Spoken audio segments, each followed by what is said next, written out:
Bismillahirrahmanirrahim. Assalamualaikum warahmatullahi wabarakatuh. Innal hamdalillah nahmaduhu wa nasta'inuhu wa nastaghfiruh wa na'udzu billahi min shururi anfusina wa min sayyiati a'malina. Man yahdihillahu fala mudilla lahu wa man yudlil fala hadiyalah. Asyhadu an la ilaha illallah wahdahu la syarika lah wa asyhadu anna Muhammadan abduhu wa rasuluh. Ya ayyuhalladzina amanu taqullaha haqqa tuqatih wa la tamutunna illa wa antum muslimun.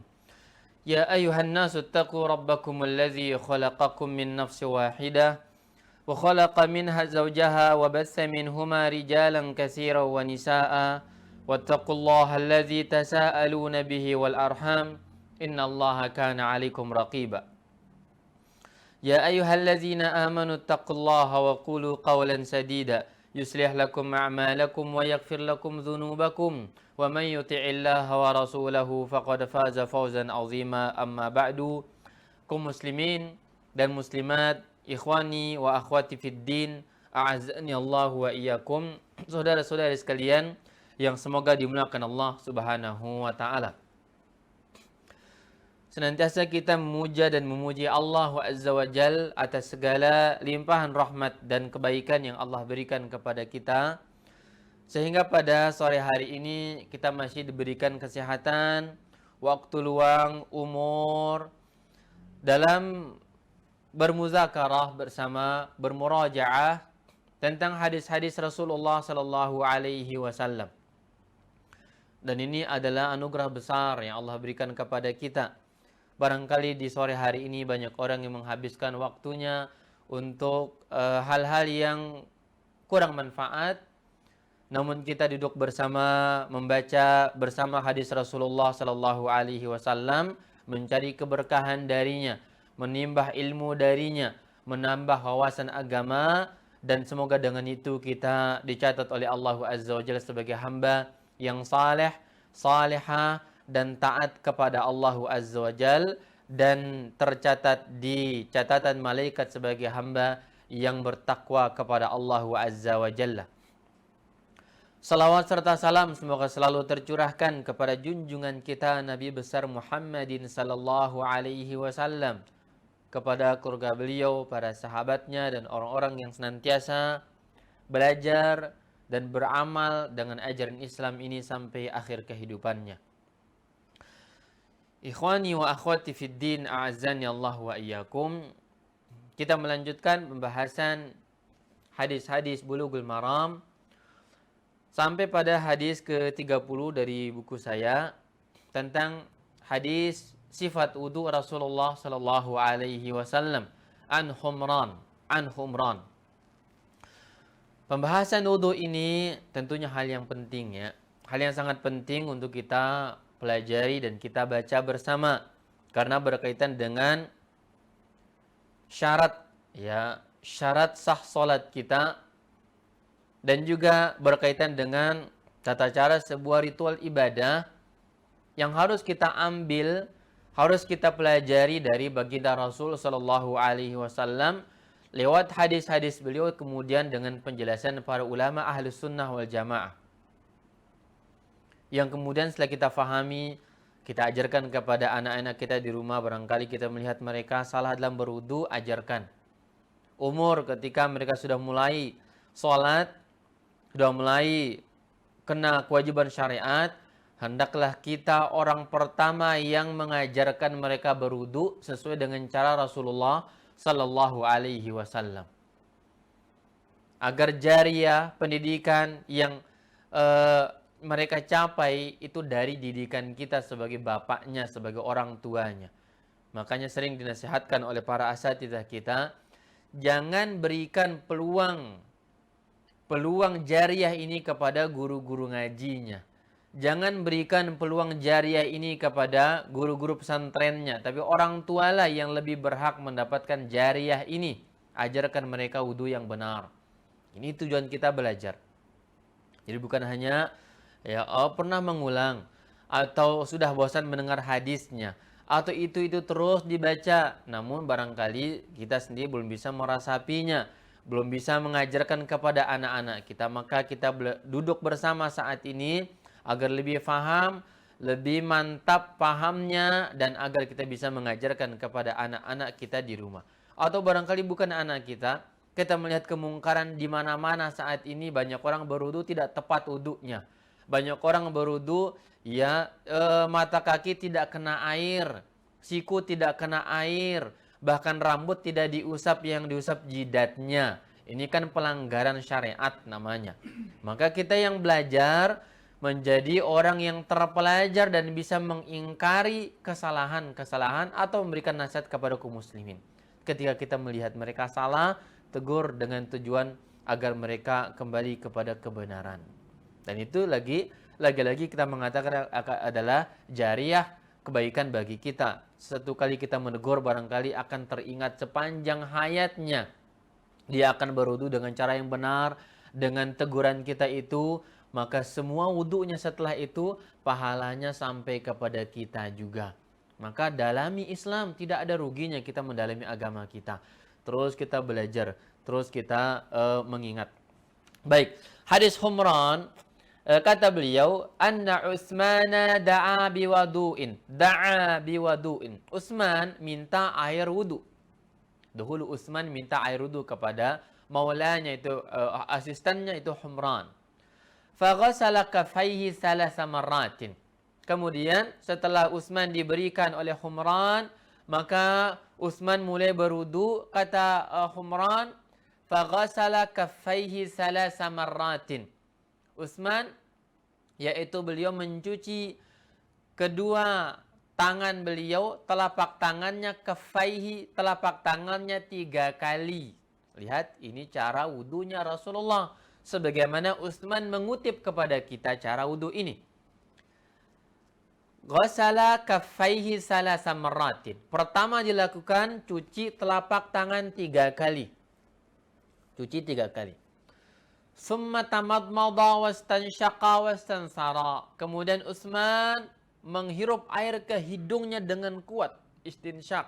Nah, tamadmada, berkumur-kumur. Afwan. Summa tamadmada, Utsman berkumur-kumur. Berkumur-kumur itu menggerak-gerakkan air di dalam mulut kita. Menggerak-gerakkan air di dalam mulut kita. Bukan sekedar dimasukkan, tapi digerak-gerakkan. Berkumur, maklum berkumur itu menggerak-gerakkan dengan lidah kita di dalam. Bantuan lidah kita. Ini Utsman berkumur-kumur. Wastansyaqa wastansara. Kemudian beliau istinsyak, menghirup air ke hidung. Ini ketiga. Setelah mencuci telapak tangan 3 kali, kemudian beliau berkumur-kumur. Di sini disebutkan 1 kali, tidak disebutkan angka. Humran mengutip cuci tangan 3 kali, berkumur-kumur 1 kali, istinsyak 1 kali, hirup air ke hidung. Dengan cara menghirup, bukan sekedar memasukkan ke hidung, tapi dihirup. Bagaimana menghirup? Ada suara, kita menghirupnya. Wastansara, kemudian beliau mengeluarkan kembali, melepaskan air itu, dikeluarkan kembali. Setelah dihirup, dikeluarkan kembali. Ini urutan. Setelah itu, ghassala wajhahu salasa marratin. Setelah mencuci telapak tangan 3 kali, berkumur sekali, istinsyak 1 kali, keluarkan air dari hidung 1 kali, kemudian setelah itu mencuci wajah 3 kali. Cuci wajah 3 kali. Setelah itu kata beliau, summa ghassala yadahul yumna ilal mirfaqi salasa marratin summal yusra misla zalik. Setelah wajah 3 kali, belum mencuci tangan sampai siku sebanyak 3 kali, yang kanan dulu. Tangan kanan sampai siku 3 kali. Sampai siku sampai siku. Sampai siku ini pendapat yang kuat, siku artinya dia masuk kena siraman air, itu masuk siku namanya. Berarti siku ini kena. Maka saya sebutkan tadi di muka, banyak sekali kaum muslimin berwudu tidak kena air di sikunya ini. Wallah alam bagaimana status dan kondisi wudu mereka di sisi Allah Subhanahu wa taala. yang berefek kepada sah tidak sholatnya, khusyuk tidak ibadahnya, diterima atau tidak oleh Allah ibadah sholat, dan seterusnya yang dia lakukan setelah berwudu tersebut. Sampai siku, harus kena ini. Siku ini tulang muncul di sini, ini harus kena kata ulama. Ini namanya tulang siku. Harus terkena. Di sini 3 kali. 3 kali. Kemudian yang kiri juga demikian, sebanyak 3 kali. Summal yusra misla dzalik. Lengan kiri juga sama sampai siku sebanyak 3 kali. Ya, 3 kali artinya pertama rata disiramkan. Yang kedua lagi rata, digosok, disiramkan. Ketiga siram. Bukan 3 kali ambil, tapi yang pertama nggak rata, kedua nggak rata, baru ketiga rata, itu baru 1 kali namanya. Tapi 3 kali maksudnya adalah 3-tiganya adalah rata. Pertama rata, yang kedua juga rata sampai siku, yang ketiga rata, itu baru 3 kali namanya. Sebagaimana tadi wajah 3 kali. Wajah 3 kali. Setelah tangan kanan dan kiri, summa masaha bi ra'sihi. Kemudian beliau mengusap kepalanya. Mengusap kepala di sini 1 kali disebutkannya, tidak ada bilangan disebutkan oleh Humran. Ya, asisten Utsman hanya menyebutkan kepala 1 kali dalam mengusap. Tata cara kepala akan ada rincian nanti insyaallah. Summa ghassala rijlahul yumna ilal ka'baini salasa marratin. Kemudian beliau setelah mengusap kepala tadi, maka mencuci kaki kanan sampai ka'baini, mata kaki. Ya. Sampai tumit. Dan juga mata kaki. Salasa marratin, 3 kali. Harus terkena itu ya, tumit dan mata kaki harus tersiram air. Harus disiramkan. Di sini juga kita melihat banyak orang yang tumit tidak tersentuh air. Akan ada hadis nanti Nabi mengancam mereka. Kata Nabi, wailun lil a'qabi minan nar, celaka bagi tumit yang tidak terkena air. Karena di belakang, dan barangkali orang berwudu berdiri, ini agak sulit terkadang menyentuh yang namanya tumit. Ya, tempat wudu sudah kondisi berdiri misalkan, alhamdulillah di sebagian masjid tempat wudunya itu duduk sehingga orang bisa lega, lapang menyentuh tumitnya ketika dia berwudu. Itu luar biasa. Masjid yang ada tempat wudunya duduk itu memberikan kemudahan kepada kaum muslimin. Ada yang dia berdiri. Berdiri ini terkadang orang-orang malas menyentuhnya karena harus menunduk sedikit, mengangkat kaki menunduk. Karena rata-rata tidak ada yang menggosok kaki. Hanya disiramkan, buka keran full, kemudian disiramkan kuat, hanya yang kena punggung kaki dan jari kaki, sedangkan tumit tidak tersentuh. Ya, Nabi mengancam, celaka bagi tumit yang tidak tersentuh air. Maka di sini tumit, mata kaki, ka'baini, di sini adalah mata kaki. Nanti ada akibba, itu tumit. Sebanyak 3 kali. Summal yusra misla dzalik, kemudian yang kiri sebanyak 3 kali. Kanan 3 kali, kiri 3 kali. Summa qala, kemudian beliau mengatakan, ra'aitu Rasulullah sallallahu alaihi wasallam tawaddu'a nahwa wudu'i hadza. Kata Humran, Utsman mengatakan setelah itu, aku melihat Rasulullah sallallahu alaihi wasallam berwudu seperti wuduku ini. Ini kata Utsman. Perhatikan di sini jamaah sekalian, maka barang siapa yang berwudunya seperti ini, Anda telah mengikuti contoh Rasulullah sallallahu alaihi wasallam. Bagaimana tadi kesimpulannya? Pertama, cuci tangan 3 kali. Yang tangan itu kan saya pergelangan ini.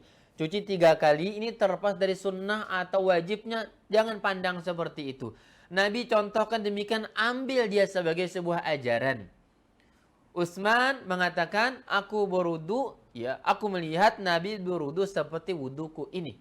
Maka cuci tangan 3 kali, berkumur, ya, mulut 1 kali di sini, kemudian menghirup air ke hidung 1 kali, mengeluarkannya kembali, wajah 3 kali, ya, kemudian tangan sampai siku 3 kali yang kanan, dan yang kiri sampai siku juga 3 kali, kemudian kepala 1 kali, kaki sampai kedua mata kaki, kanan dan kiri, maka Anda telah menjalankan sebuah sunnah Nabi Sallallahu Alaihi Wasallam. Jamaah sekalian yang dimuliakan Allah Subhanahu wa taala. Al-Imam Ibnu Hajar Al-Asqalani rahimahullahu taala menjadikan hadis ini sebagai hadis umdah di dalam babul wudu, hadis inti, hadis pokok di dalam babul wudu. Yang setelahnya beliau hanya mengutip potongan-potongan hadis yang merupakan rincian-rincian penjabaran daripada hadis ini. Bagaimana cara mengusap kepala akan dirinci oleh beliau. Ya, tentang bagaimana cara beristinsyak menghirup ke hidung akan dirinci oleh beliau. Yang jelas, ya, demikian cara Rasulullah Sallallahu Alaihi Wasallam berwudu. Baik, jamaah sekalian yang dimuliakan Allah Subhanahu Wa Taala. Hadis berikutnya, penjelasan rinciannya kata beliau. Jadi setelah kita pahami demikian, ya, tentang tata cara Rasulullah Sallallahu Alaihi Wasallam berwudu.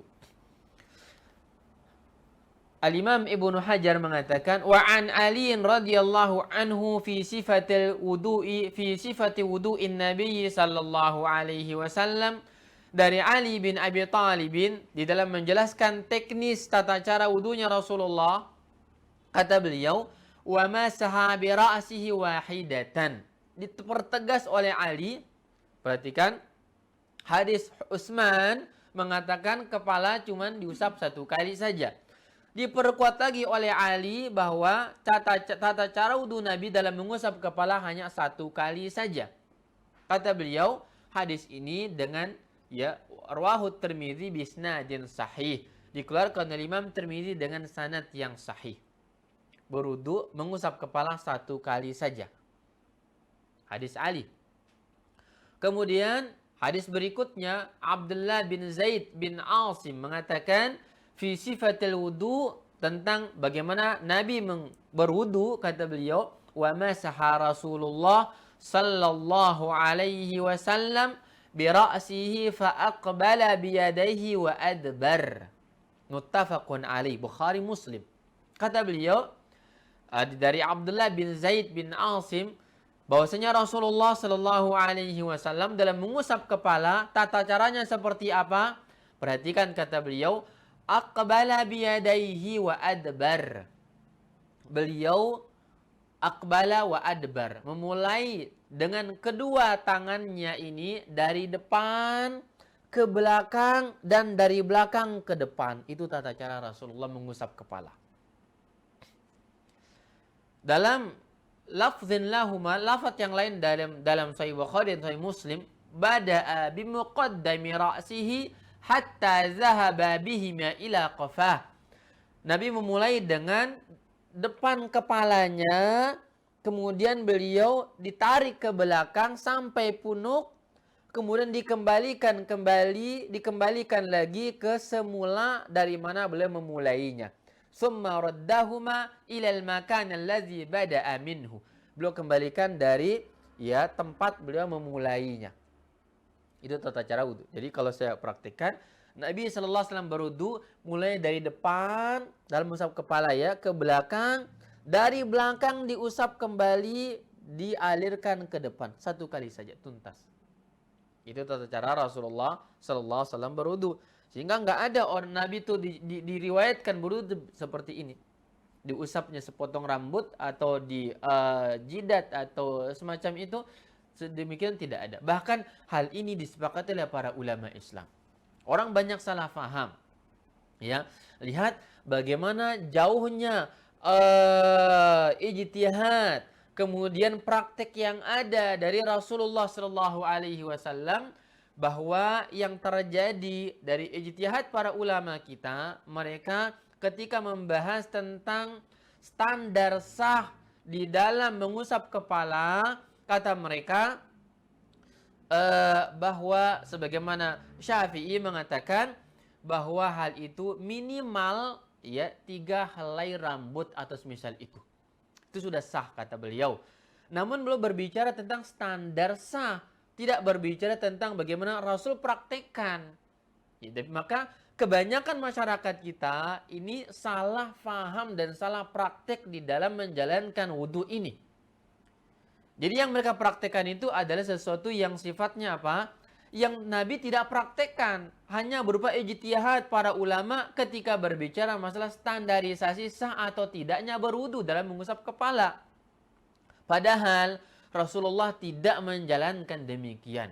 Itu pun mereka lakukan atas sebuah penafsiran dalam firman Allah Subhanahu wa taala, "Wamsahu biru'usikum" dalam surah Al-Maidah ayat 6, di mana Allah berfirman dalam ayat wudu, dan usaplah biru'usikum, yaitu kata mereka ba di sana menunjukkan makna tabi'id, yakni sebagian kepala kalian. Walaupun pendapat itu dalam pandangan kami wallahu taala a'lam bishawab adalah pendapat yang marjuh, yang kurang tepat. Karena maksud ba di sana, kata kebanyakan ahli lugah, ahli bahasa, artinya dia adalah lil ilsaq, yakni menempelkan di kepala, bukan mengusap sebagian kepala. Menempelkan, yang kemudian ayat itu diterjemahkan, ditafsirkan, dirinci oleh baginda Rasul sallallahu alaihi wasallam dalam hadis ini, praktek wudhu beliau sallallahu alaihi wasallam. Ini rincian dalam tata cara mengusap kepala. Hadis Abdullah bin Amr. Abdullah bin Amr mengatakan, fi sifatil wudhu qal, thumma masaha bi ra'sihi wa adkhala asbi'aihi as-sabbahataini fi udhunayhi wa masaha bi ibhamaini zahira udhunayhi. Kata beliau, kemudian Rasulullah SAW setelah mengusap kepala, kemudian memasukkan dua asbu', dua telunjuk, sabbahataini, telunjuk sabbabah, sabbahataini, telunjuk ini, ke telinganya, wa masa bi ibhamaihi, ibham ini ibham, zahir udhunaihi, masukkan dua telunjuk dan yang ibu jari mengusap zahir luar telinga. Masukkan di dalam, ya, dan zahirnya zahir telinga diusap oleh kedua telunjuk, ibu jari, satu kali. Ini tata cara mengusap kepala yang sekaligus satu paket dengan telinga, Jemaah sekalian yang dimuliakan Allah Subhanahu wa taala.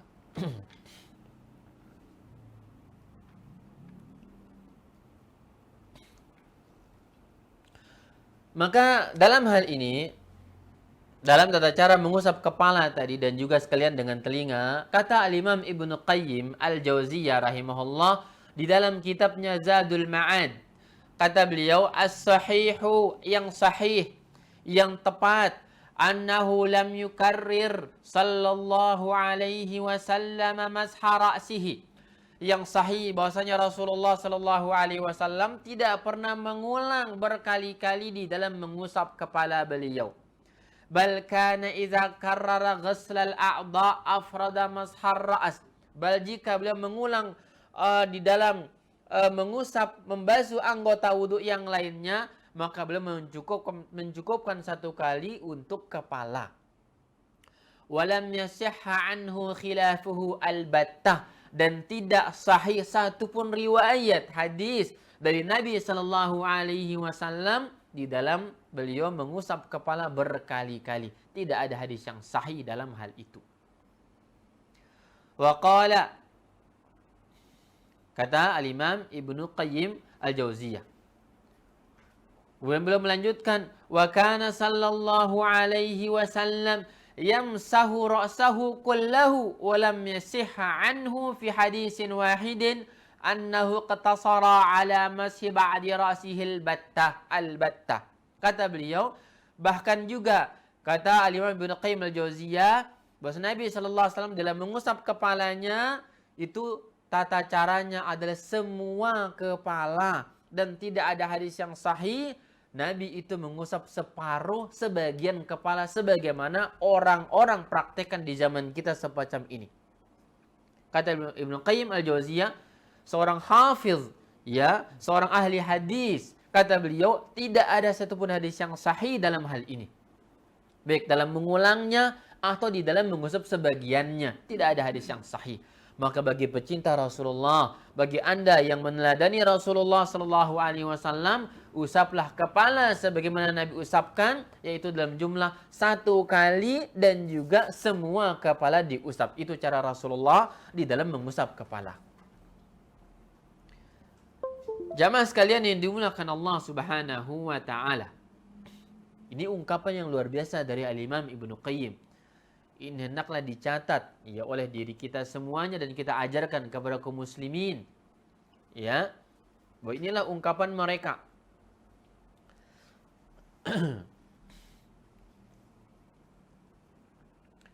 Jamaah sekalian yang dimuliakan Allah Subhanahu wa taala. Baik.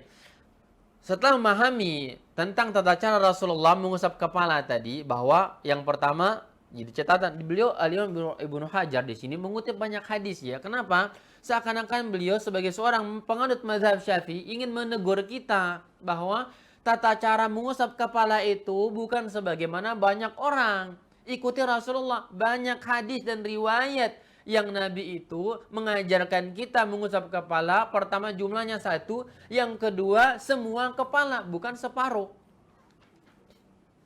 Namun ya ada pendapat Al-Imam yang mulia Al-Imam Syafi'i rahimahullahu ta'ala, kata beliau bahwa mengusap kepala itu cukup dengan separuhnya.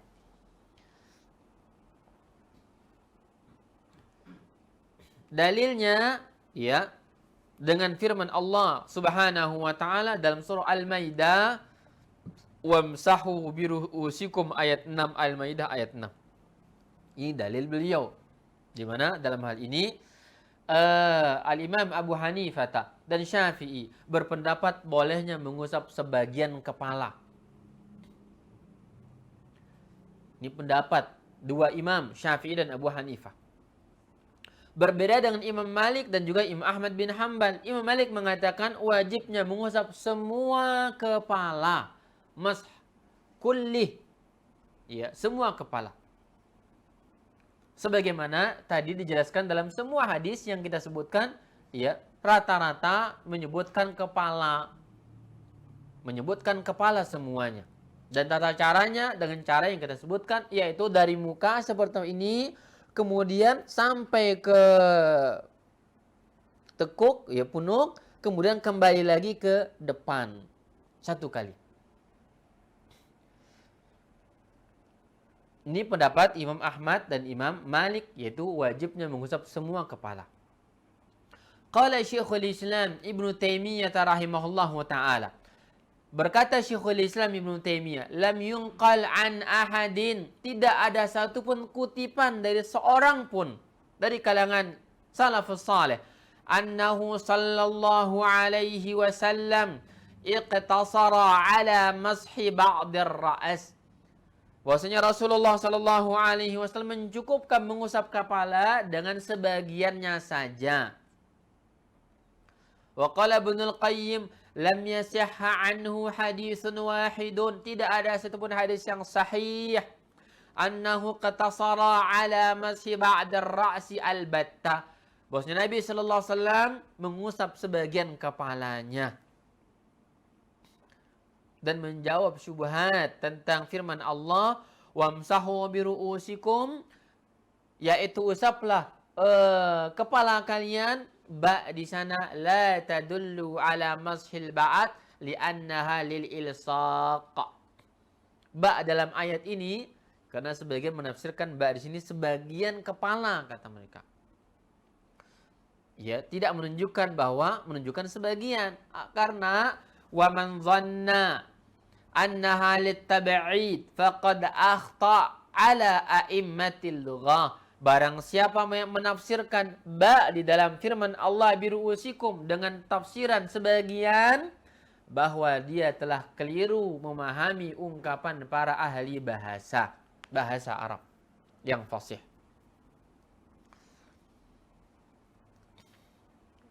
Jamaah sekalian yang dimuliakan Allah Subhanahu wa taala.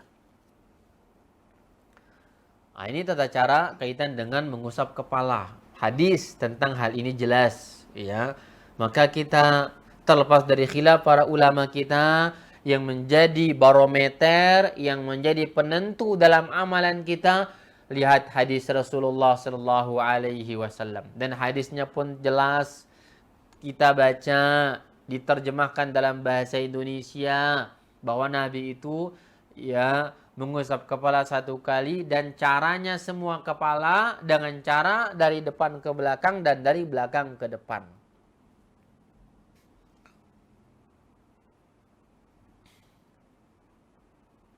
Namun kata para ulama, hal itu tidak berarti bahwa tidak sah wudunya. Ada orang-orang yang mengusap sebagian, ya tidak berarti tidak sah wudunya. Sah wudu mereka ketika mereka mengusap kepala mereka tersebut. Namun yang kita berikan catatan di sini bahwa hendaklah kita meneladani Rasulullah Sallallahu Alaihi Wasallam, karena dalam hal itu ada keberkahan. Dalam hal itu kita menghidupkan sunnah Nabi Sallallahu Alaihi Wasallam. Karena kalau hal ini tidak kita ungkapkan kepada khalayak ramai, tidak kita sebarluaskan kepada kaum muslimin, lihat yang ada tata cara wudhu dari kita kecil, dari kita bisa sholat, sampai saat ini, bahkan sampai sebagian orang meninggal dunia, dia tidak akan bisa mempraktekkan tata cara Nabi berwudhu. Nggak ada yang membacakan hadisnya. Seakan-akan hal itu disimpan-simpan, disembunyi-sembunyikan oleh sebagian orang. Ya, padahal bukunya dibaca dari zaman dulu, buku ini. Namun banyak orang yang mengusap kepalanya dengan cara seperti ini. Ya, sebagian kepala tersebut. Padahal Nabi Shallallahu Alaihi Wasallam tidaklah menjalankan hal itu. Dan kalau dibiarkan akan punah sunnah Nabi Shallallahu Alaihi Wasallam, yang tersisa ijtihadur rijal, pendapat orang, perkataan fulan dan allan dan bilan dan seterusnya. Maka penting kita sampaikan kepada kaum muslimin akan hal ini. Dan ini hadisnya, ini riwayatnya di dalam kitab hadis, kumpulan hadis ahkam karangan seorang alim besar dari kalangan mazhab Syafi'i, Al-Imam Ibnu Hajar Al-Asqalani rahimahullahu taala. Dan kaitan dengan mengusap telinga tadi, kata Al-Imam Ibnu Qayyim Al-Jauziyah, lam yasbut annahu akhadha li udhunayhi ma'an jadidan. Wa Nabi sallallahu alaihi wasallam, ya tidak ada sebuah riwayat Nabi itu ketika mengusap kepala sekaligus telinga tidak mengambil air yang baru, tapi satu paket kepala ada basah di tangan langsung ke telinga sekalian. Tidak usah ambil air baru. Kecuali nanti jika tangan ini sudah kering dalam mengusap kepala depan dan belakang tadi, kering tangan, boleh ambil air yang baru.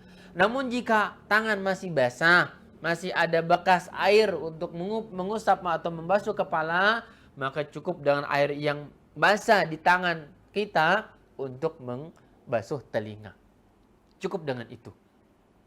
Jadi dalam mengusap kepala tadi setelah tangan tadi, maka kepala depan langsung ke telinga. Masukkan telunjuk ke dalam lubang, kemudian ibu jari mengusap bagian luarnya. Demikian.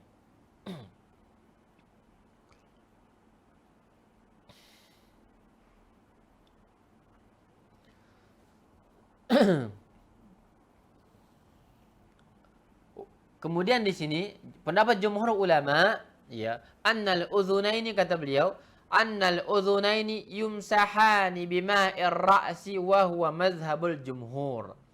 Bahwasanya telinga itu diusap dengan sisa air bekas kepala tadi, tidak mengambil air baru ya. Dan itu pendapat jumhur ulama. Bekas kepala cukup untuk telinga sekaligus, ini pendapat jumhur ulama. Baik, jamaah sekalian yang dimuliakan oleh Allah Subhanahu wa taala. Ini penjelasan tentang mengusap kepala dan telinga. Hadis berikutnya. Wa an Abi Hurairah radhiyallahu anhu qala Rasulullah sallallahu alaihi wasallam. Dari Abu Hurairah, semoga Allah meridai beliau, Rasulullah sallallahu alaihi wasallam bersabda, idza istayqadha ahadukum min manamihi falyastansir salasan fa inna asyaitana yabitu ala khayshumihi muttafaqun alaih. Kata Abu Hurairah bahwasanya Rasulullah sallallahu alaihi wasallam bersabda, apabila seseorang di antara kalian bangun dari tidurnya, maka hendaklah dia beristinsar, mengeluarkan air dari hidung, dihirup kemudian dikeluarkan kembali. Setelah sebelumnya memasukkan air ke dalamnya sebanyak 3 kali. Karena sesungguhnya setan bermalam di lubang hidung tersebut. Karena sesungguhnya setan bermalam di lubang hidungnya. Jamaah sekalian yang dimuliakan Allah Subhanahu wa taala. Hadis ini luar biasa ya. Hadis Nabi sallallahu alaihi wasallam, kata beliau bahwa seseorang yang bangun tidur, ini adab bangun tidur. Ini diantara adab bangun tidur. Selain kita membaca doa bangun tidur, kemudian mencuci tangan, ya, ada adab lainnya, itu hendaklah seseorang itu menghirup air ke hidung dan dikeluarkan kembali sebanyak 3 kali ketika bangun tidur.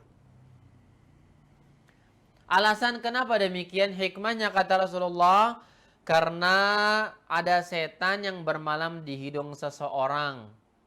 Ada setan yang bermalam di hidung seseorang tersebut. Maka hendaklah dia membersihkan dengan cara istinsar tadi.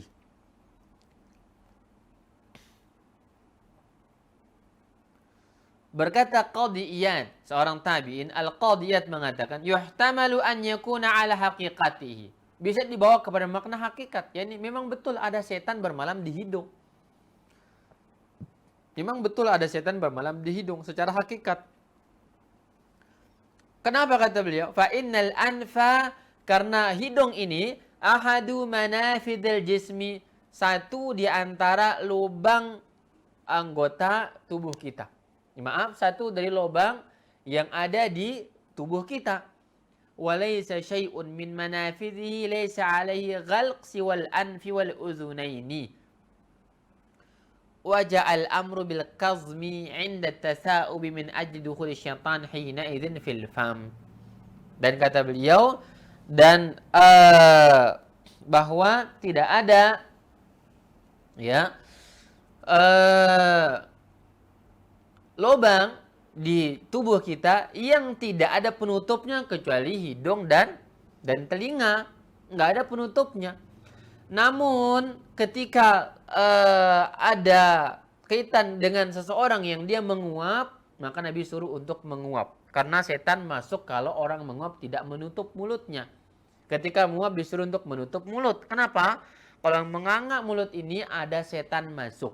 Nah, telinga dan hidung yang tidak bisa ditutup oleh kita, maka bersihkan saja. Bersihkan dia. Ya, mulut dia ketika kita menguap, maka hendaklah ditutup. Kenapa? Kalau terbuka setan masuk. Jamaah sekalian yang dimuliakan Allah Subhanahu wa taala. Maka hadis ini menerangkan, walaupun ini sifatnya umum ya, berlaku dalam berwudu atau di luar wudu, hendaklah seorang beristinsar. Istinsak, hirup air ke hidung kemudian dikeluarkan kembali. Hadis ini berlaku bagi orang yang dia setelah bangun tidur berwudu atau tidak berwudu, sekedar ke kamar mandi, hirup air hidung dan keluarkan, ya, bisa dibawa kepada makna itu atau dibawa kepada makna dia dalam kondisi berwudu. Dua-duanya ihtimal, muhtamal, bisa dibawa kepada kedua-dua makna tersebut.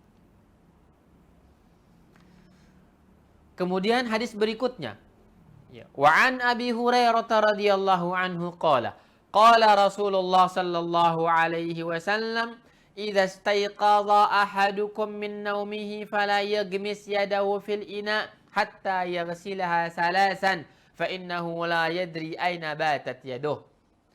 Kata Nabi sallallahu alaihi wasallam dari Abu Hurairah radhiyallahu an, bahwasanya Rasul bersabda, jika salah seorang di antara kalian bangun dari tidur, maka jangan dia masukkan tangan langsung ke dalam bejana. Jangan langsung masukkan ke dalam bejana. Sebelum dia cuci 3 kali dulu. Cuci dulu tangan 3 kali. Ya. Fa innahu la yadri aina batat yaduh, karena dia tidak tahu di mana tangan ini menginap. Ini luar biasa ajaran Islam. Ya, orang di zaman kita selalu berteriak, jaga jarak, cuci tangan, berkumur-kumur dan seterusnya untuk menghindari virus corona COVID-19. Islam sudah mengajarkan kita jauh-jauh hari semacam ini. Bangun tidur cuci tangan, makan cuci tangan, setelahnya ya dijilat, kemudian dicuci bersih dan seterusnya. Ini luar biasa, ajaran Islam yang mengajarkan kebersihan. Maka menjalankan sunnah Nabi Sallallahu Alaihi Wasallam, kita sudah insya Allah dapat keberkahan, dapat kesehatan, virus tidak berani hinggap di tubuh-tubuh kita. Dengan izin Allah Subhanahu wa taala. Ini. Jadi aina batat yado, dia hendaklah tidak boleh langsung memasukkan ke dalam gayung tangan itu ketika berwudu. Ini dalam kondisi maksudnya apa? Seseorang berwudu dengan gayung, tidak ada keran barangkali ya. Dan mungkin itu terjadi. Mungkin terjadi karena kita nggak selamanya di rumah kita atau di masjid kita. Kita kadang bersafar ke rumah orang, bertamu, bersafar ke daerah terpencil yang tidak ada keran, yang di sana hanya menyiapkan gayung dan ember dan penampungan air tanpa ada keran dan seterusnya. Maka Islam berlaku relevan sesuai dengan keadaan-keadaan manusia. Maka bangun tidur, jangan langsung masukkan ke dalam gayung. Cuci dulu tangan itu 3 kali, baru berwudu masukkan. Kenapa kata Nabi? Karena dia tidak tahu di mana tangan itu tidur semalam. Luar biasa ya. Maka karena kita nggak tahu ya, jelas ya, orang tidak sadar dalam kondisi tidur di mana tangan itu menginap. Bahkan disebutkan dalam riwayat-riwayat yang secara mutawatir dari lisan ke lisan dan juga dari kitab ke kitab dikutip oleh para ulama kita, ada orang yang menantang, kata dia, ya Rasulullah, aku tahu di mana tangan ini menginap, maka nggak butuh harus mencuci dan seterusnya. Kan aku sadari, ternyata Allah memperlihatkan sebuah i'jaz, mukjizat kenabian. Kalau Nabi suruh, ikuti, jangan dilanggar. Apa kata para ulama? Orang ini yang berani menentang ajaran Rasul dalam hal kecil semacam ini, dia berani komplain dan melawan, bangun tidur, tangannya di dalam duburnya. Ini bagi orang-orang yang berani melanggar hal kecil ya. Jangan lawan dengan kesombongan kita. Jangan cari-cari alasan dengan kesombongan kita dan seterusnya. Sudahlah, Nabi berbicara dengan wahyu Allah Azza wa Jal, sami'na wa ata'na. Nabi praktekkan demikian, ambil dan copy paste sebagaimana adanya. Jangan tambah, walaupun koma dan titik jangan. Ambil sebagaimana datang dari baginda Rasul Sallallahu Alaihi Wasallam. Itulah ajaran Islam. Islam ini artinya istislam, tunduk dan patuh. Bukan komplain, bukan mengada-ngada lagi, bukan menurut saya, menurut tradisi saya, menurut kebanyakan orang, dan teori A, B, C, dan D, tidak. Ketika Islam mengatakan A, batal semua teori yang lainnya, batal semua tradisi yang lainnya, batal semua logika-logika manusia yang ada. Karena orang yang paling pintar Rasulullah Sallallahu Alaihi Wasallam. Pendapat yang paling logis pendapat Rasulullah Sallallahu Alaihi Wasallam. Yang paling berkah adalah ajaran Rasulullah Sallallahu Alaihi Wasallam.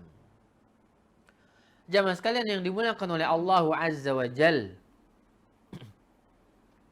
Di sini disebutkan sedikit ulama berbeda pendapat tentang apakah yang wajib mencuci tangan ini dari tidur malam atau tidur siang? Pendapat kebanyakan ulama, ya sebagian mereka mengatakan tidur malam. Karena kata bata yabitu itu adalah bahasa tidur malam. Bata yabitu tidur malam, bukan tidur siang. Namun yang tepat adalah semua tidur, baik tidur malam atau tidur siang. Karena memang umumnya orang itu tidur malam. Lamanya tidur itu malam. Namun tidak menutup kemungkinan ada orang tidur siang. Ada di sebagian daerah misalkan yang barangkali siangnya panjang, mungkin akan membuat dia tidur siang lebih banyak dibandingkan tidur malam. Sehingga indikasi dia tidak sadar kondisi tidur, sehingga tangannya di mana tidur, masuk kemana dan seterusnya, itu berlaku pada tidur tersebut. Maka pendapat yang rajih, wallahu taala a'lam bishawab, berlaku pada semua macam tidur, siang atau juga malam. Bangun, ingat jangan lupa cuci tangan. Ya, orang bilang sekarang apa? Cuci tangan dengan hand sanitizer, dengan sabun pembersih dan semisal itu.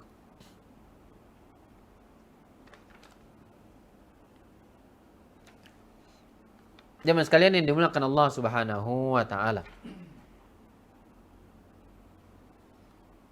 Hadis berikutnya.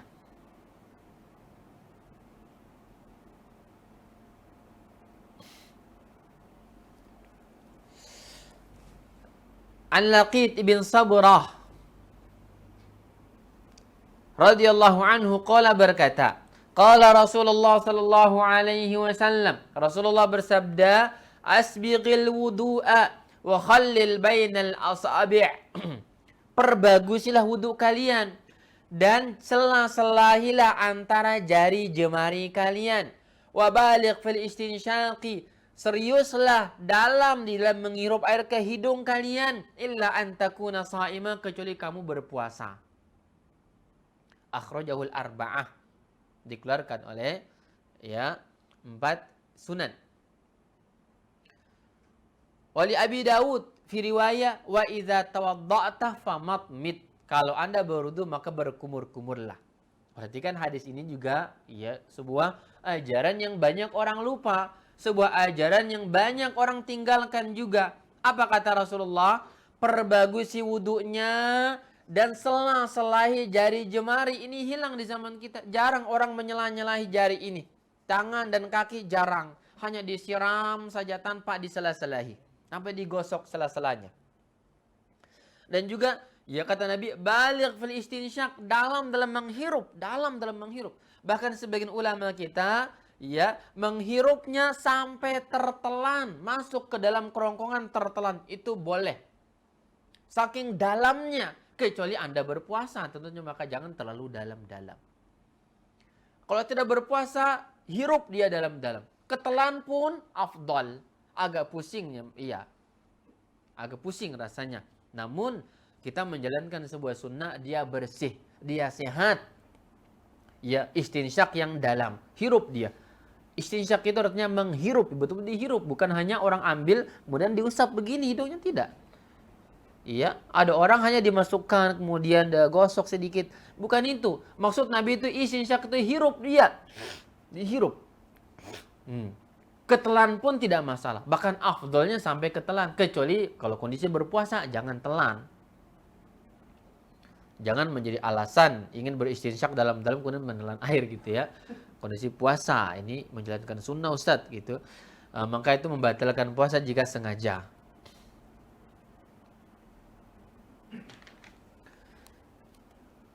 Isbaghul wudu tadi disebutkan sempurnakan, dan menyelah-nyelahi jari jemari, ini kesempurnaan selah-selahi dia, gosok, ini sunnah Nabi yang masya Allah di zaman kita kalau melihat orang-orang berwudu ini masya Allah, 1 dari 100 orang yang kalau kita melakukan penelitian, jarang orang menggosok jari jemari, kaki dan tangannya sudah jarang. Buka keran kuat-kuat, mengalir deras, kemudian dia siramkan ke kakinya. Bahkan mungkin nggak tersiram, nggak sampai ke kulit dari celah daripada kulit jari jemari, kaki dan juga tangan tersebut. Ini sunnah yang hilang. Sunnah yang dilupakan oleh kaum muslimin. Dan kata perbagusi di sini mustarak kata ulama antara yang wajib dan yang sunnah wudu. Yang jelas perbagusi dia. Jangan katakan ini yang wajib-wajib saja, tidak. Kerjakan juga yang sunnahnya. Ini isbagh, masuk makna isbaghul wudu. Hadis berikutnya. An Utsman radhiyallahu anhu qala, "Inna an-nabiyya sallallahu alaihi wasallam kana yukhallilu lihyatahu fil wudu'." Utsman mengatakan, Nabi sallallahu alaihi wasallam menyela-nyelahi jenggotnya ketika berwudu. Ya. Hadis ini hadis yang sahih, disahihkan oleh Syekh Albani di dalam Sahihut Tirmizi. Sahih Jami' Tirmizi, ya, disahihkan oleh oleh Al-Imam Albani rahimahullahu taala. Maka kapan seseorang itu menyela-nyela jenggotnya? Ketika dia mengusap wajah. Usap wajah sekaligus sela-selahi jenggot ini, ambil air untuk jenggotnya. Ini bagi orang yang berjanggut lebat, untuk agar air ke kulit ini rata, ya. Dan ini menjadi isyarat bahwa Nabi itu berjenggot. Nabi itu sunnahnya, ajarannya berjenggot. Di zaman banyak orang anti janggut, ya. Jadi hendaklah disela-selahi bagi yang jenggotnya lebat. Sela-selahi dia. Ini sunnah Nabi sallallahu alaihi wasallam.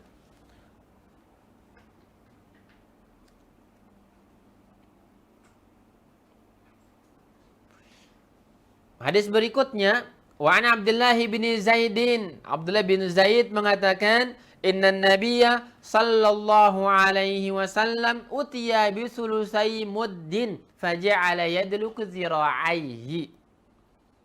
Kata Abdullah bin Zaid, Nabi itu jika berwudu maka beliau diberikan 2/3 mud.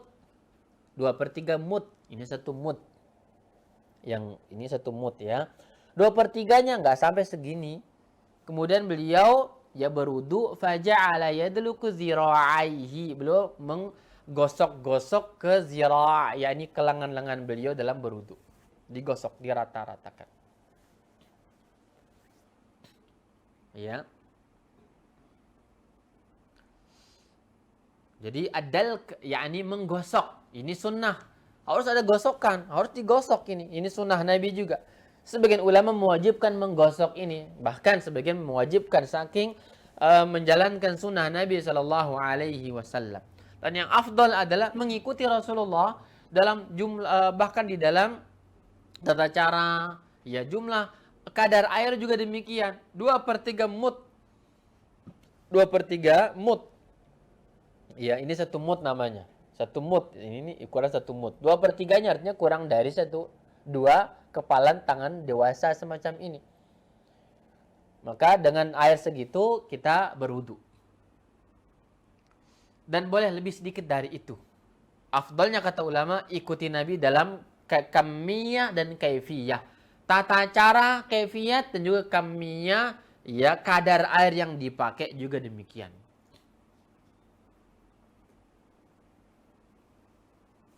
Itulah Nabi sallallahu alaihi wasallam. Sederhana dalam berwudu. Ya. Jadi 2/3 mud. Tidak sebagian orang buka keran, ya, dia biarkan keran mengalir ketika dia tidak memakainya. Dia ambil sedikit untuk kepala, keran mengalir. Harusnya ditutup. Ambil, tutup, kemudian gosok. Ambil tangan kiri, tutup, ya, digabung tangan, kemudian gunakan ke anggota wudu tersebut. Demikian. Buka tutup. Atau dibuka kecil saja. Ini lebih mengikuti Rasulullah sallallahu alaihi wasallam. Nabi mengerjakan ini bukan karena kurang air di Arab, tidak. Di sana juga ada sumur, ada sungai, bahkan terkadang juga banjir tanah Arab itu. Tapi Nabi sallallahu alaihi wasallam biasanya berwudu dengan air yang sederhana, sedikit.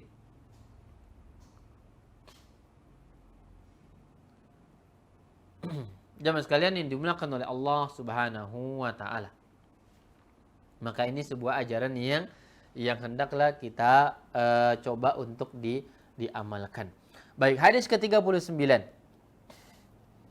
Wa an Abdullah bin Zaid radhiyallahu anhu annahu ra'a an-nabiy sallallahu alaihi wasallam ya'khudhu li udhunayhi ma'an ghairil ma'i alladhi akhadhahu li ra'sihi.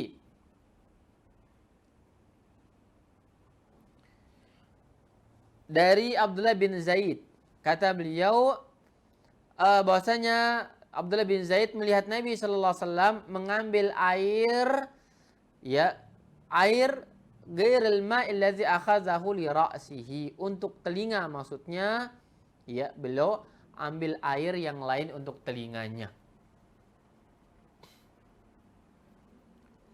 Maka dalam hal ini kata para ulama, sebagaimana tadi barusan berlalu, bahwa Nabi itu kalau untuk telinga satu paket dengan kepala sekaligus telinga, tidak mengambil air yang baru. Hadis ini mengatakan Nabi biasa ngambil air yang baru. Bagaimana cara mengkompromikannya? Kata para ulama, jika tangan masih basah dari sisa kepala, cukupkan dengan itu untuk telinga langsung. Namun jika sudah kering, habis rasanya untuk kepala, boleh ambil air yang baru untuk telinganya. Wallahu ta'ala a'lam bissawab. Jamaah sekalian yang dimuliakan Allah Subhanahu wa ta'ala, ini yang dapat disampaikan pada kesempatan sore hari ini. Semoga bermanfaat kepada semuanya. Wallahu ta'ala a'lam bissawab. Semoga ada manfaat kepada hadirin dan kepada teman-teman sekalian. Jika ada soal, hal-hal yang kurang jelas barangkali dalam penyampaian tadi, ya, maka silakan untuk ditanyakan dengan mengangkat tangan. Wallahu ta'ala a'lam bissawab. Tafadhal. Hunaka soal?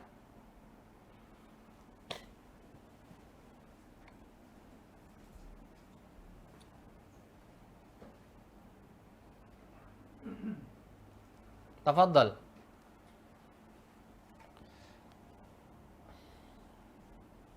Ya, silakan.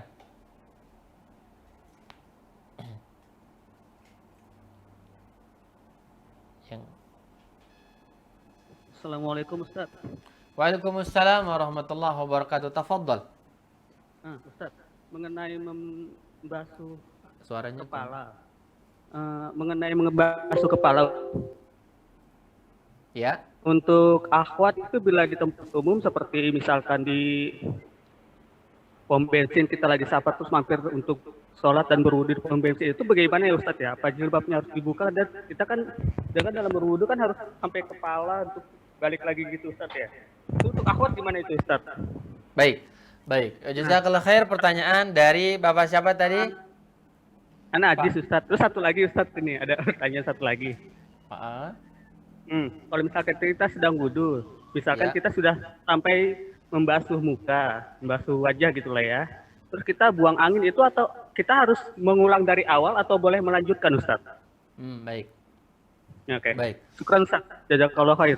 Ya, afwan wa jazakallah khair. Soal pertama kaitan dengan wudu perempuan, jika tempat terbuka dan tidak ada kamar khusus bagi mereka, dan jika membuka jilbab akan tersingkap aurat tentunya ya, maka dalam hal ini kata para ulama dibolehkan bagi perempuan itu dan juga bagi laki-laki. Akan datang sebenarnya hadisnya tentang hal ini, tapi tidak masalah, sejauh secara singkat bahwasanya boleh mengusap di atas jilbabnya, ya, atau laki-laki boleh mengusap di atas sorbannya.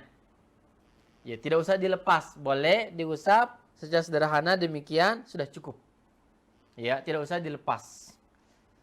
Ya, karena memang ada masyaqqah, ada kesulitan di dalam mengerjakannya. Dan Nabi sallallahu alaihi wasallam pernah mengusap kepala, ya, di mana di kepala beliau itu ada sorban yang terikat. Maka kata para ulama dibolehkan mengusap kepala atau mengusap di atas sorban juga sebagaimana perempuan mengusap di atas jilbabnya ketika berwudu. Jika pertama kesulitan melepaskannya, atau yang kedua terlihat aurat, ya, jika wudu di tempat terbuka, maka tidak ada problem. Boleh mengusap di atas jilbabnya tersebut. Usap saja semampunya. Telinga juga demikian.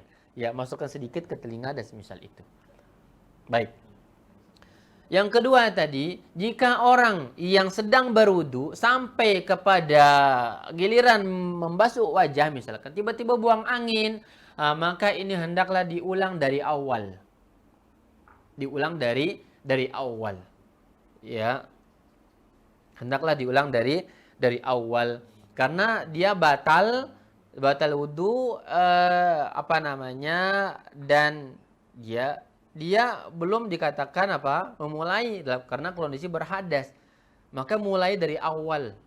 Karena kondisi dia berhadas. Jadi kalau dia sambung misalkan sudah wajah, kemudian tinggal terakhir atau tinggal kaki, tiba-tiba berwudu, tiba-tiba buang angin, maka artinya dia kondisi berhadas. Kondisi berhadas, maka mulai dari awal lagi. Ya, mulai dari awal lagi. Wallahu taala a'lam bishawab. Nah.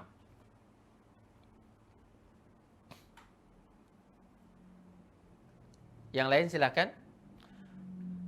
Soal yang lain di sini. Assalamualaikum. Waalaikumsalam warahmatullah. Dalam mengusap kepala, bagaimana dengan ikhwan yang rambutnya gondrong dan diikat rambutnya? Apakah harus dibuka dulu ikatan rambutnya? Baik.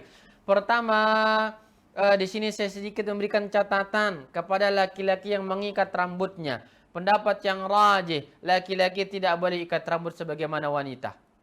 Itu tasyabuh dengan kaum Hawa, kaum perempuan. Laki-laki tidak boleh ikat rambut, tidak boleh ikat janggut, tidak boleh ikat rambut kepala. Ya.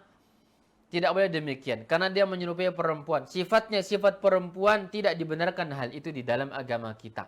Nabi melarang mengikat rambut semacam itu yang menyerupai perempuan. Baik, kemudian tadi rambut gondrong, bagaimana caranya? Cukup mengusap semampunya area kepala saja, tidak usah misalkan rambut karena panjang kemudian semua rambut diangkat, ya tidak usah. Jadi sekedar kepala, intinya di atas kepala ini ya sudah cukup demikian. Ya, maka catatan tadi agar dan pendapat yang kuat bahwa berambut panjang bukan sunnah Nabi Shallallahu Alaihi Wasallam. Berambut panjang bukan sunnah Nabi Shallallahu Alaihi Wasallam. Sebagaimana pendapat Al-Imam Muhammad bin Shalih Al-Utsaimin rahimahullah, kata beliau ditanya tentang apakah memanjangkan rambut itu sunnah Nabi, kata beliau tidak sunnah Nabi. Karena amalan fisikal Nabi Shallallahu Alaihi Wasallam itu tidak semuanya diambil sebagai sebuah ajaran sunnah.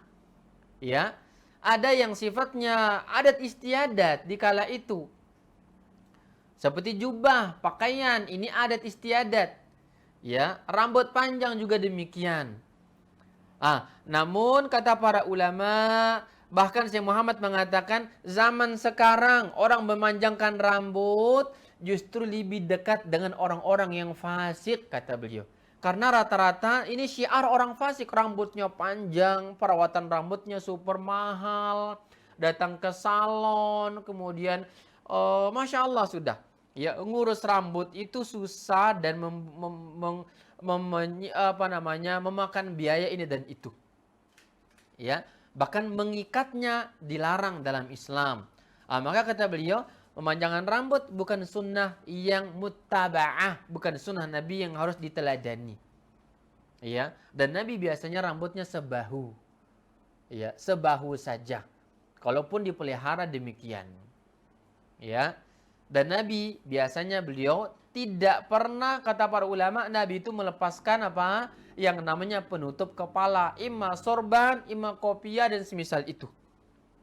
Tidak seperti orang di zaman kita, kemana-mana telanjang kepala, diikat rambut, ya tampilan seperti orang-orang fasik. Ini na'udzubillahi min dzalik. Maka butuh diperhatikan teman-teman sekalian tentang memanjangkan rambut ini. Jujur, hati kita tujuannya apa sih memanjangkan rambut? Kemudian kita ikat, kita rawat dan seterusnya. Apakah ingin dilihat orang? Apakah kita ingin hati-hati kita ini sudah memamerkan tampilan-tampilan kita dengan ketampanan kita, dengan ini dan itu kita yang merusak hati-hati kita. Kita lupa kepada Allah, kita sebagai hamba yang akan mati esok. Kita akan dimakan cacing tanah dan kita akan menjadi tulang belulang yang tidak lagi bermanfaat. Jadikan jiwa dan diri kita selalu tunduk kepada Allah Azza wa Jalla. Jangan arahkan dia kepada kesombongan diri dan angkuhnya kita di muka bumi kepada Allah Azza wa Jalla. Bertakwalah kita kepada Allah. Pilih mana yang terbaik untuk akhirat kita. Pilih yang mana yang terbaik untuk masa depan akhirat kita yang lebih jauh. Jaga hati-hati kita. Namun catatan juga saya mengatakan jika hal itu dipelihara karena cinta Rasul, maka dibolehkan. Pelihara karena mencintai Rasulullah, maka dibolehkan. Namun cek hati kita apakah benar demikian. Banyak orang ngaku cinta Rasul dengan rambut, tapi tidak ngaku cinta Rasul dalam hal sholat dan ibadahnya. Ini kebohongan. Ya, rambut panjang seperti anak pang dan semisal itu. Kemudian mengatakan ini ikut sunnah Nabi Shallallahu Alaihi Wasallam, tapi celananya masih isbal. Ya, makan minumnya masih haram. Tutur katanya, zikirnya tidak sama dengan Rasulullah. Lalu mengklaim cinta Rasul, ini kedustaan. Wallahu ta'ala a'lam bissawab. Nah, soal berikut. Assalamualaikum Ustaz. Waalaikumsalam warahmatullahi wabarakatuh. Dalam mengusap kaki, apabila menggunakan sepatu, apakah sah cukup mengusap sepatunya tanpa membuka dan mengusap kaki secara langsung? Afwan, karena anak pernah mendengar kajian sunnah yang membolehkan hal tersebut. Syukran. Afwan. Jazakallah khair atas soal dari akhi fillah. Ada pembahasan nanti, kita akan lewati pembahasan hukum al-mashu alal khuffaini, mengusap sepatu, ada pembahasan tersendiri. Namun secara singkat saya mengatakan hal itu dibolehkan. Hal itu dibolehkan dengan ketentuan dan persyaratan yang berlaku. Apa itu? Jika memakai sepatu itu dalam kondisi suci. Contoh, ya, mandi. Saya ingin bersafar, saya mandi.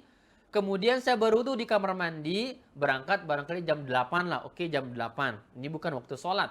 Saya berangkat dari rumah, saya mandi. Setelah mandi saya berwudu, saya pakai pakaian, pakai sepatu, dan niat nanti, ya, niat atau tidak ini tidak masalah. Yang jelas dalam kondisi berwudu saya pakai sepatu. Berangkat. Sampai di perjalanan dikumandangkan azan zuhur. Ya, saya pakai sepatu dan kaos kaki. Kondisi itu, Anda batal wudu di jalan, buang angin, buang air misalkan, dan belum melepaskan sepatu, Anda pakai ingin sholat, maka Anda boleh berwudu sampai untuk cuci kaki, tidak usah lepas sepatu, cukup diusap di atasnya saja semacam ini. Diusapnya satu kali, kanan dan kiri itu, ya, diusap satu kali, tidak cukup, tapi dengan ketentuan tadi. Anda tidak melepaskannya selama perjalanan, sebelum Anda mengusapnya maksudnya. Yang kedua, Anda pakai dalam kondisi bersuci. Kondisi bersuci. Ya, itu syarat. Syarat-syarat yang lainnya ada khilaf ulama, namun itu yang rajih, yang kuat, wallahu ta'ala alam bisawab. Maka boleh mengusap sepatu dan berlaku bagi musafir 3 hari 3 malam. Bagi orang mukim sehari semalam. Boleh di rumah misalkan kondisi dingin atau mungkin lepas, tidak ada keadaan yang mengharuskan kita demikian, ya, ingin mengusap sepatu atau kaos kaki barangkali, maka boleh dengan syarat tadi Anda pakainya kaos kaki atau sepatu itu dalam kondisi Anda sudah bersuci sebelumnya. Ketika berwudu untuk sholat zuhur, asar, maghrib, ya, sehari semalam berlaku, maka Anda boleh berwudu ketika kaki Anda usap di atasnya saja dengan kondisi memakai kaos kaki tersebut. Akan datang rinciannya insyaallah di dalam bab al-mashu 'alal khuffain. Wallahu ta'ala a'lam bissawab.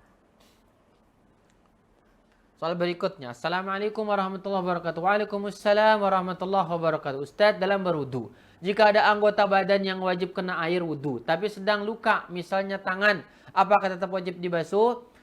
Syukran, afwan. Jazakallah khair atas pertanyaan. Dalam hal ini kata para ulama, jika ada anggota wudu kita yang diperban, atau barangkali tidak diperban, namun karena luka, maka basuhlah semampunya. Artinya usap sekelilingnya, sekedar mengenakan air, dan jangan sampai tersentuh. Jika tersentuh air itu menambah parahnya luka kita.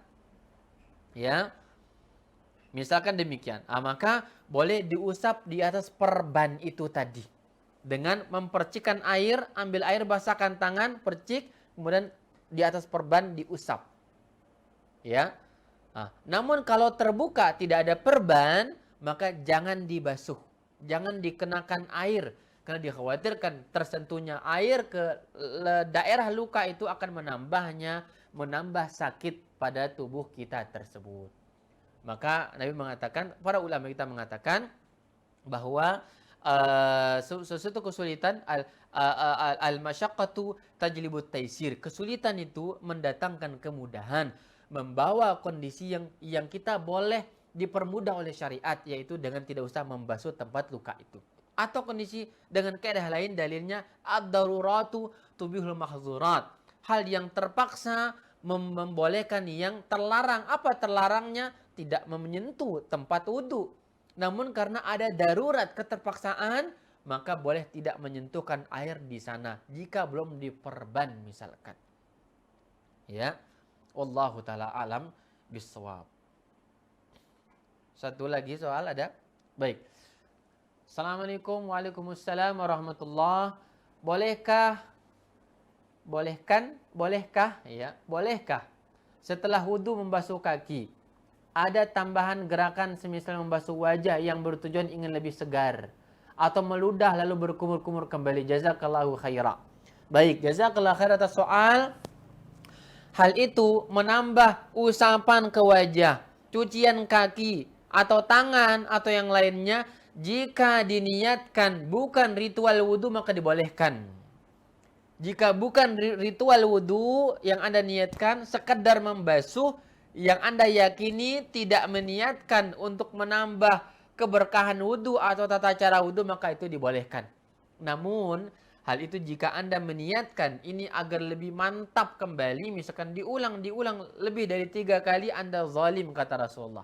4 kali faqad asa Abul Qasim. Orang yang mengulang kembali lebih dari bilangan yang semestinya, dia telah bermaksiat kepada Rasulullah sallallahu alaihi wasallam. Maka jika di luar wudu setelah kaki tadi inginnya agar segar kembali, kondisi barangkali panas atau berdebu dan semisalnya, maka dibolehkan dengan niat jangan dikaitkan dia dengan ritual wudu Anda. Tapi di luar itu sekedar basuh-basuh, sekedar kesegaran dan kebugaran lain. Wallahu taala a'lam bishawab. Nah, cukup sekian saya kira. Ini yang dapat disampaikan kepada jamaah sekalian. Ana ucapkan jazakumullah khaira kepada tim yang bertugas. Barakallahu fikum. Semoga Allah membalas kebaikan antum sekalian. Ada soal?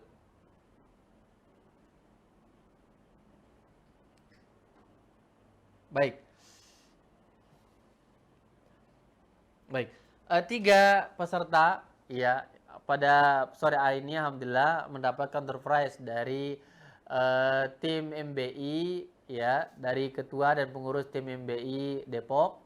Semoga Allah memberikan keberkahan kepada MBI, ketuanya, jajaran pengurusnya dan juga anggota-anggotanya yang selalu berdakwah dan belajar di jalan Allah Subhanahu wa taala. Di sini keluar 3 nama.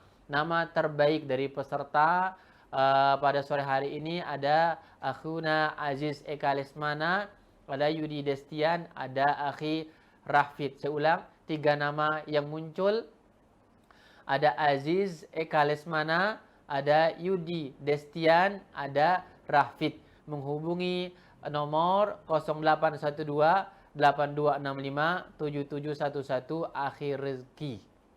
Saya ulang, menghubungi nomor 0812 8265 7711 kepada Akhi Rezeki. Barakallahu fikum. Semoga Allah memberikan keberkahan kepada semuanya. Wabillahi taufiq wal hidayah. Subhanaka bihamdika asyhadu an la ilaha illa anta astaghfiruka wa atubu ilaika. Wa sallallahu ala nabiyyina Muhammadin wa ala alihi wa sahbihi ajmain. Wassalamu alaikum warahmatullahi wabarakatuh.